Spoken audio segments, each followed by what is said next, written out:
This is Strong Fellow Podcast with your hosts, John Christopher. Ready or not, here we are. I'm in one of those moods today where I just really want to go back and see firsthand what it was like to be living in a much simpler and more wholesome time in this country. Now, realistically, I know that that's not going to happen, but that doesn't mean that I can't look back and take some of the valuable lessons from our past and apply the concept of them in today's day and age. I feel like that to a large degree, things were much simpler back in the 30s, 40s, and 50s than they are today in the 21st century. There's a lot less confusion back in those days than there is today. And I wholeheartedly believe that the reason why this country has so drastically changed is because we have lost our moral compass as a nation, and we have drifted so far away from the things that made us exceptional. We have drifted from our core values, and that has taken such a tremendous toll on us, whereby we have totally lost our direction, and hence why things are more confusing today for this generation than it was back in the day of the baby boomers. You see, back in those days, collectively speaking, men and women held on to their core values, which consisted largely of faith, family, and patriotism, all of which seem like foreign concepts to today's youth.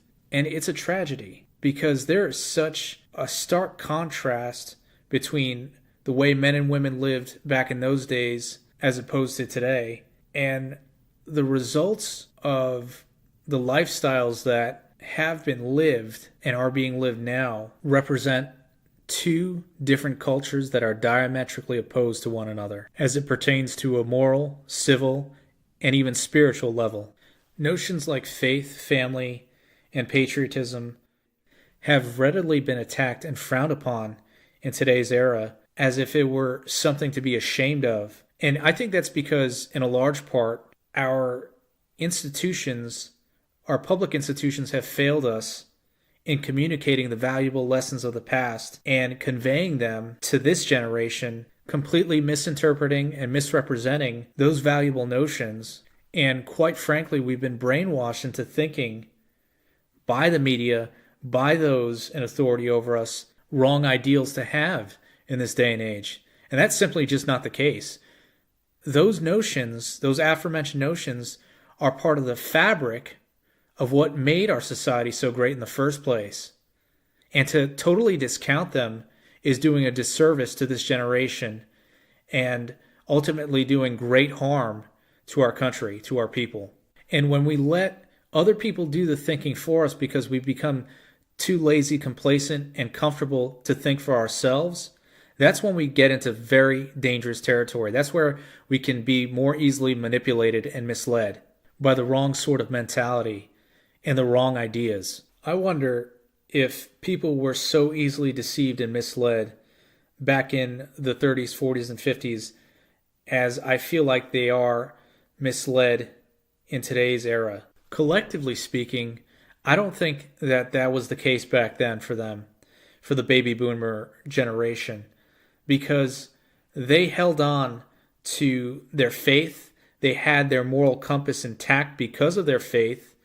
They banded together because they were people who cared about one another and looked out for each other and were not as selfish as we are today. And what's more is that they were humbled by their circumstances in those days, where they appreciated the things that they had and that they had to work for. But what's all behind that is that I think America back then was a more God-fearing nation. And because they were more God-fearing, they were also more appreciative of the things that they had. And what's more is that the structure of the family was intact to a great extent. I mean, you had your exceptions, you had your broken homes, that existed in any and every era, but for the most part, family was the mainstay. And that's what people grew up with. People had moms and dads who cared for their children. who wanted to give them a better life, who instilled in them a good set of morals and ideas that they can then pass along to their children when they grew up. But then something happened. I think that the more prosperous we had become, the more driven by our ambition we had become, also the more greedy we became, and the more we wanted for ourselves, letting our success and prosperity consume us. And I think when we put prosperity and success above our value system and drifting away from God, that's when everything started to collapse under its own weight. And you began to see the cultural shift take shape in the 1960s, where it was all about sex, drugs, and rock and roll, as opposed to faith, family, and patriotism. That's where you began to see a real sharp turn from the society we once were to the society we would become. Now, while we have made great strides in the areas of health, technology, and science, and perhaps have become way more efficient in doing things as opposed to those who lived in the 30s, 40s, and 50s, what was the true cost of all that advancement? Greater work hours, not just for the dad, but for the mom, less time at home with the children and loved ones. I wonder if we can honestly say if the quality of our lives is that much better because of the societal and cultural shift that we experienced. How much better off are we than they were back then, where our values are compromised for the sake of chasing money, and our morals are loose at best, if even existent at all? Things are definitely different today than they were back then. That's for sure. And let me set the record straight here.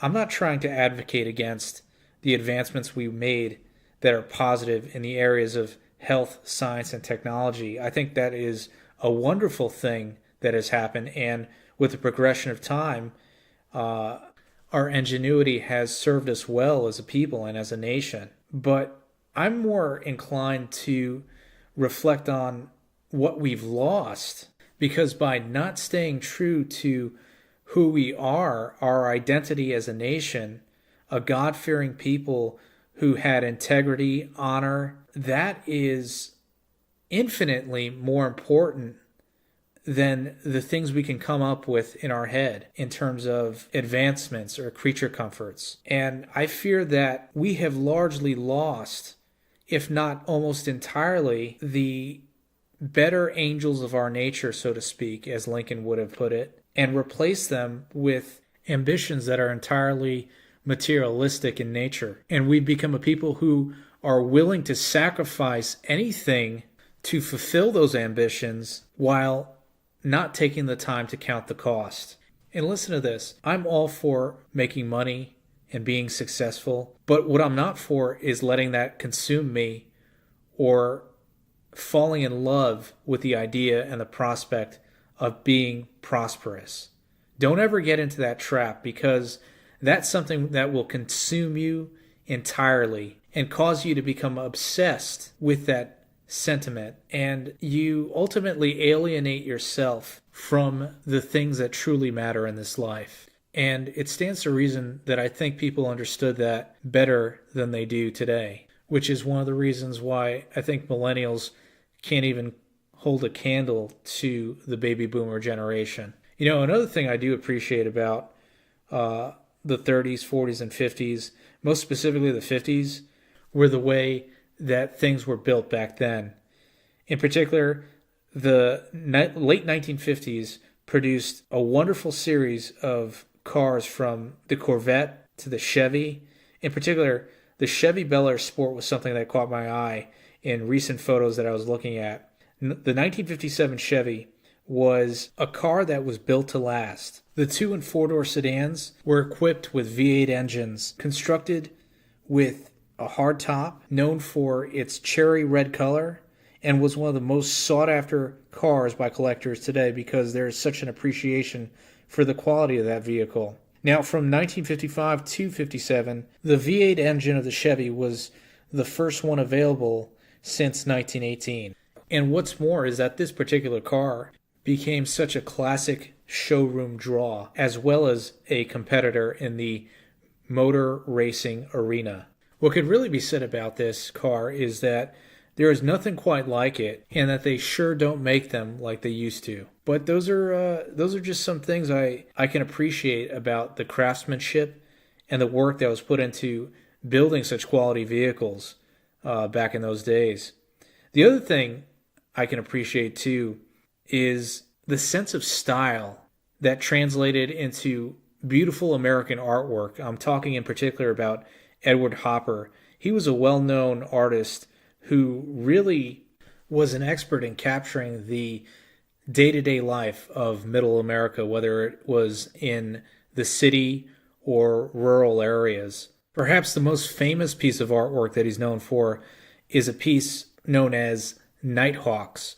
Now, Nighthawks is the quintessential American-styled diner being openly showcased with people inside late at night looking to get a bite to eat. There's a guy with his girl and also a guy at the other end of the table with the short order cook taking the orders. And it is just such a simplistic looking photo, but again, the sense of style that was used along with the colors and the contrast between those colors really make for such a dynamic piece of art that expresses the realism about what nightlife in America back in the 1950s was all about. You had wingtips and fedoras, you had jukeboxes, milkshakes, movie drive-ins, the works. And it seemed just a more wholesome and simpler time, as I was saying earlier.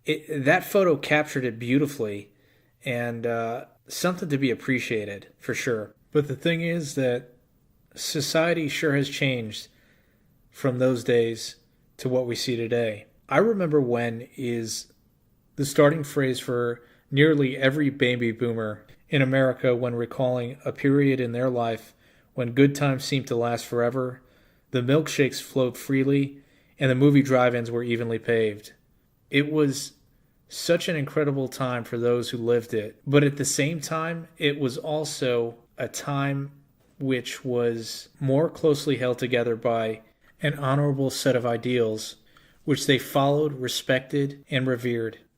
These men and women have a story to tell, and their story is the fabric of a wholesome history, a treasure trove of lessons that we can learn from, stories that we can applaud, whether it be achievements in the fields of their day, and also the virtue of the households that they had kept. They were held together by their faith in accordance with Judeo-Christian teachings, family, and sense of patriotism and loyalty to this country. And I think that's a big part, a huge part of what made America the country that was at one point the envy of the entire world, because of its people's deeply held convictions and sets of values. There's an awful lot that we can take away from our past, that we can learn from, but we have to take the initiative in this generation to take the best of how people lived back then and apply it to the best of our society today. I guess if there's one thing I can say about all this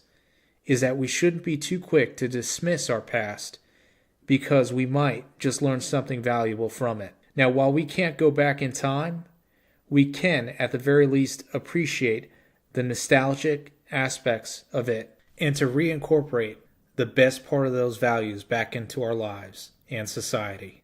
All right, everyone, it has been a pleasure to be here with you today, and I just want to give a big shout out to Kevin MacLeod, who provides our opening and closing theme. Thank you, Kevin. And also a big thank you to our audience for tuning in to Strongfellow Podcast with your host, John Christopher. And until next time, ready or not, we'll see you then.